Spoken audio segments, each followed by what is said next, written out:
I'm so glad you're here listening to the Sustain Your Passion podcast. I'm Genesis, your host and business development expert. If you're ready to make a bigger impact and income while helping others, then you're in the right place. Thanks for joining me, and I can't wait to help you sustain your passion. Hi everyone, welcome to this episode of Sustain Your Passion. Today I am going to talk about how to be an entrepreneur with anxiety. This is something I know a lot about because I am also someone with anxiety. I have struggled with anxiety my entire life. I didn't actually know that though until a few years before I started my own business. The way it presented for me was because I was just a high achiever in school. I was in honors and had 3 jobs at a time while going to school full time and just in research labs and volunteer and blah, blah, blah, blah. Probably because of the anxiety. I never realized it looking back, or I realized it once I started looking back, but I never realized it while I was in it. But that was my coping mechanism for my anxiety, was to just be super busy all the time. And whenever life was calm, it didn't feel super comfortable for me because I was raised in a pretty chaotic environment. And so I was always looking for ways to feel stressed out. And my anxiety was a really great way to manufacture fears and stress. And it is something that I constantly have to work on. And I know a lot of entrepreneurs that also struggle with this, especially as new entrepreneurs. So if you have anxiety and you struggle with it and you want to feel confident, this episode is going to be great for you. I think you're really going to like it because today I'm talking about how to feel confident as a new entrepreneur, even with anxiety. So this is actually in response to a question I got from a client that the way she phrased it was, how can I be confident in my abilities of being my own boss so that I'm not just a big ball of worry all the time? And how do I feel more confident as a new entrepreneur, given all of that? So I have a couple of lessons I want to share with you today. And just so you know what's coming, I am basically going to make sure that you know your anxiety doesn't go away, but you do have to learn how to work with it and how to honor it to sustain your passion for your passion-based business, or else you will burn out. So it is very important to be mindful of and be aware of the fact that you have anxiety as an entrepreneur so that you can harness it and wrangle it into submission so that you're not constantly battling it, but instead you're working with it so that you can use it to your advantage once you learn how to manage it. So the first lesson I want to share with you is that boundaries are a business owner's best friend. So what I mean by that is that if you have clarity on what you do and what you don't do in your brand and in your business, it is so much easier for you to say yes to certain opportunities, say no to others, and to feel really easy and justified in what your scope of work is. As an entrepreneur, it's so easy to just keep letting new ways of making money and new projects creep into your workload. However, by standardizing what you do and streamlining it and getting more boundaried around what you do and don't do, you are more able to actually get more of what you're really good at and carve out a niche or a niche, like I like to say, and develop your own expertise. But if you can't say no, and if you're not setting boundaries around what you do and don't do, and then you keep getting pulled into all sorts of different jobs and responsibilities, and you're operating outside of your zone of genius or what you're best at or what strengths you have, because you're constantly saying yes to things out of fear. Like typically it's out of a fear of not making enough money. So you say yes to options that might give you money but aren't really what's best for you or the best type of work environment for you. Then you end up feeling like crap because you're doing work that you don't really love, you're not really passionate about. It's not why you started your business in the first place. And you know that there's no way out because you already said yes and you already committed. And if you're doing a service contract, like maybe they already paid. And so then you just have to kind of drag your feet and finish the project, which that sucks the creative force out of anyone doing work that they don't love. But especially as an entrepreneur with anxiety, that just spirals into well, maybe this is the only way that I can make money. And so because this person wanted me to do this job, why am I holding out for the thing that I'm actually really, really, really good at and that I really, really love doing when I could just make money doing this other thing? So it's super important for new business owners to set boundaries on their brand and on their offers and then actually stick to them so that you don't end up burning out. And not being able to stick to your boundaries and say yes and no to the right things will lead to burnout and will lead to more anxiety because you're not working in your zone of genius or with your strengths or with your passions. So this podcast is called Sustain Your Passion, right?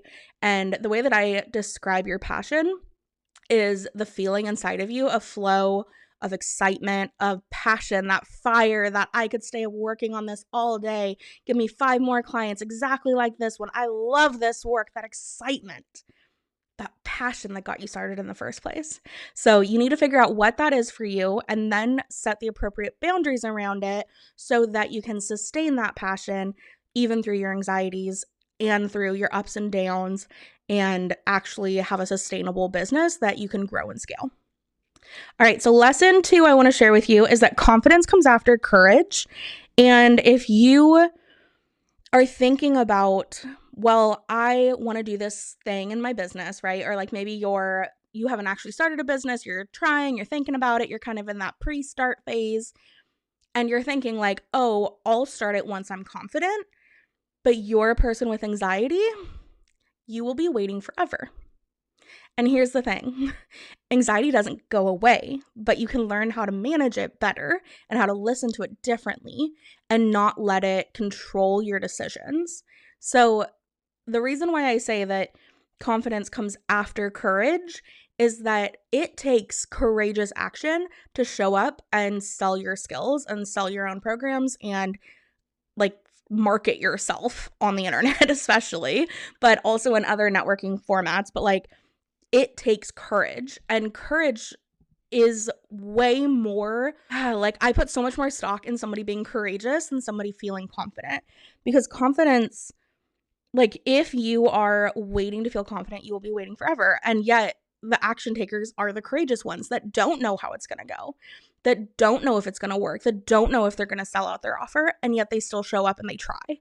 And the only way to get to the point of selling out your offer or like getting good results is by showing up and trying anyway. So entrepreneurs need to focus more on being courageous and less on being confident before they take action. So I have this quote here, or this note: start showing up to see how good you are before you expect yourself to be confident. So if you are sitting here thinking like, I could be a good business owner, I could be a coach, I could run my own business full time, but I don't know for sure, just start pretending. Like, just try, like play around with it. Stop putting so much pressure on yourself to get it just right and to be perfectly confident and like have everything figured out before you get started. Because if you're waiting to get started to have like, if you're waiting till everything is totally perfect to get started, you will never learn just how great you could be as a business owner, because you're waiting for the results in order to take action, when that's literally not how anything works. Like, I know this is kind of like some tough love here, but like literally nothing works that way. Like, oh, once the meal is prepared, then I'll cook it. Like, no, you show up and you cook it and then you have a meal prepared. Oh, I'll wait until I lose 5 pounds to start exercising. Like, no, you start exercising and then the weight comes off. Like, you have to show up and take courageous action if you want to see results. And if you want to feel confident in your results, you have to take action. Like, it is one of those chain reactions, just the way it is, like process that you cannot deny that it requires you to do shit scared. And that is one of the greatest skill sets an entrepreneur can develop, is the ability to do shit scared and to know that it might be bad. You have to allow yourself like to suck for a while and not expect perfection, because otherwise you won't even try. And how do you get better at something if not trying and practicing? So it does take courage, and courage doesn't mean that you are confident in how it's going to go, but courage does mean that you have confidence that you're going to be okay. Yeah, it might not sell out. Yeah, you might not get any likes on that post. You might not have anybody listen to your podcast. You might not, whatever your goal is, right?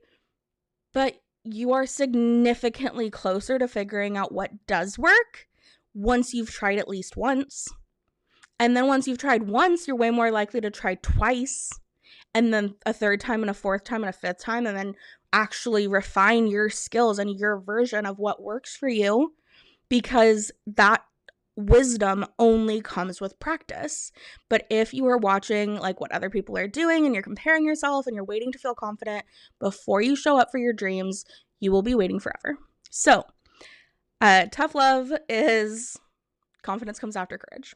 So take courageous action, even if it's messy, today. So the next thing I want to talk about is time management and clarity on what it takes to actually reach your goals. Because clarity can motivate courageous action. Because if our goal is confidence, right, I want you to think about this in 3 phases. First, it's clarity, then it's courage, then it's confidence. So if we were to dial back this question, right, of like, how do I not be anxious and actually be, courageous and confident as a new entrepreneur? The first step is clarity, because what are you trying to do without clarity? Like that uneasy feeling of, I don't know what I'm doing, like that doesn't need to be there as strongly. And the way to get rid of that, I don't know what I'm doing feeling, is to have more clarity on, well, what is it that you're doing? So think about that cooking example I gave you. Like, I'm not going to be confident that the dish is going to be made until I have the courage to show up and cook it, but I'm not going to have the courage to show up and cook it until I have the clarity of what my recipe is, right? Like clarity, courage, confidence. And so let's equate that back to your business. I'm not going to have confidence that I can make money every month as an entrepreneur until I have courageous action completed that shows me I can make money every month as an entrepreneur. But I'm not going to know how to make money and what to do to be courageous to make my sales without clarity on what it takes to actually market and sell my products. Like that makes sense. Like you need clarity before you can take courageous action, and you need courageous action before you have confidence. So I want to just really tell you that time management and clarity on what it takes to reach your goals is critical. So if you are someone that's like trying to start your own coaching or consulting or course creator business and you're not sure, like, okay, if I was a full-time entrepreneur, or, if I was working 30 hours a week in my business, what would I do? If I'm getting 2 sales a month right now, but I need 10 in order to sustain my passion and have my income solely come from my own business, what would I do with the additional time if I quit my job? If you don't have clarity on what it takes to reach your goal, you're not going to know what to show up and do. And you're going to sit there looking around for the answer. And then you're going to waste a lot of time because you don't know what works to then try, to then learn from, and then feel confident because it worked.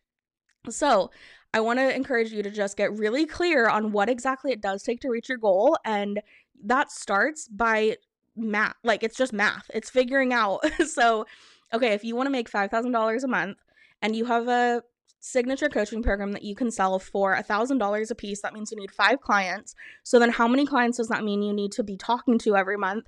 And how many leads does that mean you need to have in your funnel? Which, if you don't know what I'm talking about with a marketing funnel, go back 2 episodes and listen to that one. But we can literally do the math back to figure out what your marketing and sales strategy needs to be to hit your goal, to make your money, so that you have clarity on exactly how much you should be posting and how often you should be going live and how many people you should be talking to, or whatever methods you choose for your marketing funnel.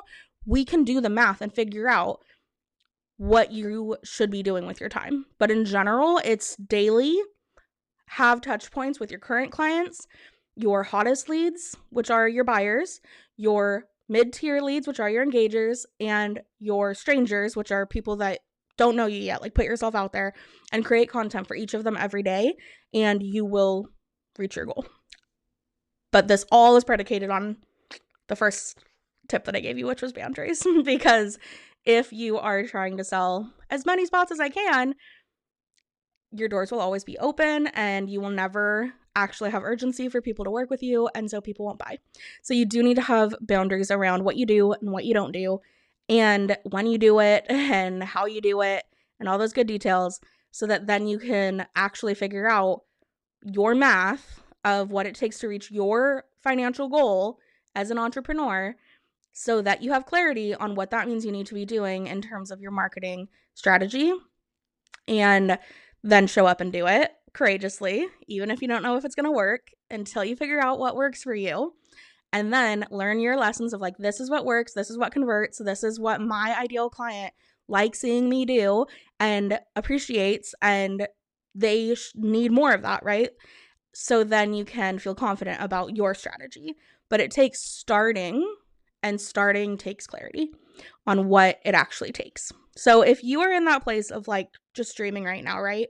And you're feeling super anxious and you're hoping that like by watching what other people are doing, you'll be able to figure out what works for you. And if you're waiting to feel confident before you take action, I gotta call you out a little bit and just make sure you know that like that's not how it works. And I have to be honest that that is what keeps people stuck for so long in that waffling phase. Like I spent 2 years in that phase of just sheer panic and anxiety around not knowing what to do. And then it took me hiring a business coach to learn what it takes to run a business. And as soon as I did that, I started making consistent big sales. Like $3,000 was my first sale, and then paid off all my debt in that first year. And since then have grown my business every year and now do it full time because it replaced my income and my husband's income. So it's completely possible, but it takes knowing how to run a business first, and that gives you clarity so that you can be courageous, so that then you can feel confident. But if you are waiting to like lose all of your anxieties and constantly feel confident, like I still have days that I don't feel confident. And I go back to the same strategy. I go back to clarity. What's my goal? What am I trying to do? What do I know works? Okay, I got to be courageous and show up and know that this may not go perfectly, but I'm going to be courageous and show up. And then learn, okay, what worked, what didn't, and then have confidence. And then can go back and say, now that means I'm going to do this tomorrow. And I'm going to do this next week because I've learned what actually works for me. But it all is predicated on the same 3-step process of clarity, courage, and then confidence. But your anxiety, as an anxious person, like your anxiety triggers don't just disappear. There's not one day that like they're fully healed and they're not ever going to be tapped on and no one could ever affect you ever again. And like, I know there are people out there that are telling you that like whatever they sell will make it where you are never anxious again. I don't buy it. And maybe I'll change this opinion someday. But currently, my belief is that your anxiety won't just go away. So you need to learn how to live with it and manage it. And a really important way that I've found to manage my anxiety to be successful as an entrepreneur is having support. So I am constantly working with my own coaches, multiple coaches at this point, and they give me clarity on what works and what doesn't work for me, because I think that internally sourced knowledge is critical. And so that gives me the boundaries that I can set then on what works and what doesn't, so that then I can show up and be courageous and hold my boundaries strong and do what I know works to attract in new clients. And that is what gives me the confidence that I could do it again next month and keep doing it and keep doing it. But it really does all come from knowing yourself, knowing your boundaries, and then showing up and courageously communicating them, which is really hard to do on your own. So if you are currently in this space of like trying to figure out all of this on your own, first off, yay that you're here. Like, I'm so glad you're here listening to this podcast episode. I hope it's giving you a bit more clarity, courage, and confidence to take action to reach your biggest business goals without burning out. But I also want to invite you to work with me one-on-one. I have a one-on-one spot open right now, and I know that there's got to be somebody that's listening to this episode thinking, gosh, I wish I was her client. Gosh, I wish that I could talk to her one-on-one multiple times a month, have unlimited between call support, and just be able to lean on her whenever I need clarity, courage, or confidence. If that's you, send me a message on Instagram, because I have a spot waiting for you and I can't wait to support you and your business. If you are in that place of like, nope, too anxious, not ready to take action, that's okay too. I'll be here when you're ready. Keep listening to this podcast and send me any questions you have. I would love to answer your questions on the podcast so that you too can reach your so that you too can reach your biggest business goals without burning out. All right, everyone. I hope this was helpful in getting you a little bit closer to feeling confident as a new entrepreneur with anxiety and trusting that you can be your own boss and manage your own time and set your own boundaries and reach all of your goals. All right, see you next week.